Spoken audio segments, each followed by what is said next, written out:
est avec nous depuis Bourse Direct. Bonjour Romain. Bonjour Guillaume. On rigole, c'est la famille BFM Bourse, on se détend toujours. Mais enfin, on est quand même sur le CAC 40, loin d'être détendu. On a une troisième baisse d'affilée aujourd'hui sur le CAC. Elle n'est pas méchante cette baisse, mais une nouvelle fois, le CAC 40 sous-performe les autres marchés européens, Romain. Oui, effectivement, le contexte est bien tendu. On se prépare vraiment au pire sur l'indice parisien. C'est assez intéressant de le mesurer puisque notre indice de volatilité à Paris est situé aux alentours de 24. Pour vous donner un exemple de la mesure, habituellement, un indice de volatilité, il évolue entre 10 et 30. 30, c'est un peu tendu. Au-delà, on est vraiment très tendu. Donc, on est plutôt dans le haut de la fourchette, très nettement.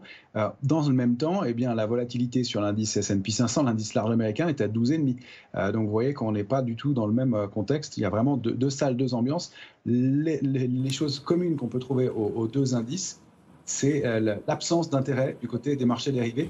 Personne ne prend d'initiative alors qu'on entame cette nouvelle échéance, ce nouveau trimestre depuis le début de la semaine et qu'on a enregistré un tout petit peu de pression baissière sur les indices européens. Mais est-ce que ça n'est pas un peu de prudence justement dans ce contexte-là et un peu de couverture, plus que des stratégies baissières à proprement parler sur les indices européens? En tout cas, c'est plus dans ce sens-là que ça se joue pour l'instant. Sur les indices américains, c'est autre chose. On ne prend pas d'initiative, on est vraiment en attente et ça laisse à présager de toute façon de la volatilité à venir. Quand les marchés sont creux comme ça, eh bien, avec un calendrier qui va se densifier très nettement dans les jours qui viennent. Vous en parliez, hein, les chiffres de l'inflation demain, et puis un programme bien chargé la semaine prochaine avec des indices des directeurs d'achat, les chiffres mensuels de l'emploi aux États-Unis, et puis des discours de banquiers centraux. Tout ça avec une semaine qui, au milieu, sera fériée en partie pour les marchés américains avec la journée de l'indépendance.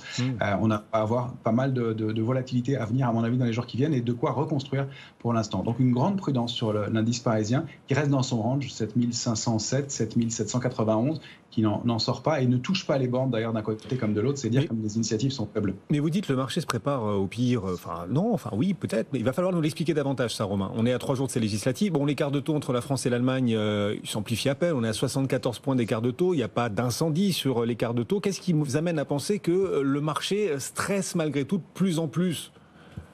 Bien, on a eu par exemple entre hier et aujourd'hui 18% d'options ouvertes en plus, quasi 20% du nombre de contrats d'options ouvertes en plus. Et c'est quasiment en totalité sur des options de vente. Alors, les options de vente, c'est en moyenne plutôt un signe de prudence de la part des opérateurs.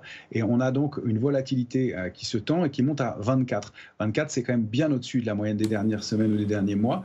C'est l'indice VCAC, l'indice de volatilité à Paris, qui est beaucoup plus tendu, du double que celui de la volatilité sur l'indice américain, qui est plutôt aux alentours de 12. Donc ça veut dire qu'on est en train d'anticiper le pire.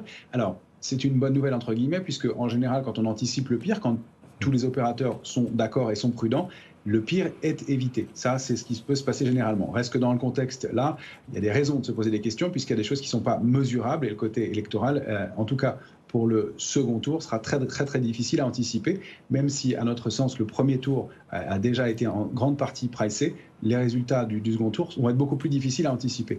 Donc, on a un scénario dans lequel on est un peu quitte ou triple. C'est-à-dire qu'on peut aller baisser assez nettement si on rompt des niveaux aux alentours de 7200 points et accélérer aux alentours de 6005. En revanche, on peut avoir cette petite accélération baissière et n'aller chercher que 7200 pour recréer de l'intérêt.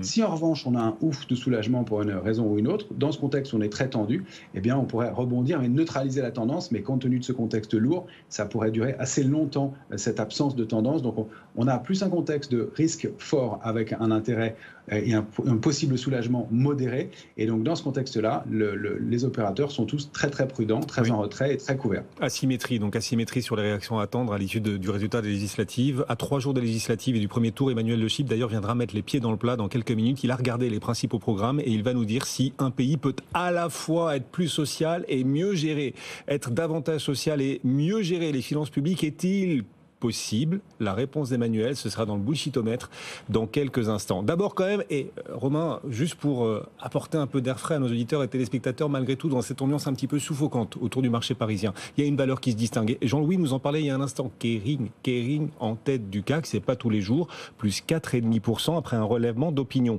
Est-ce que cette hausse du jour vous semble ressembler, techniquement parlant, Romain, à un feu de paille, ou c'est le début peut-être d'une tendance et d'un rattrapage du retard pour Kering?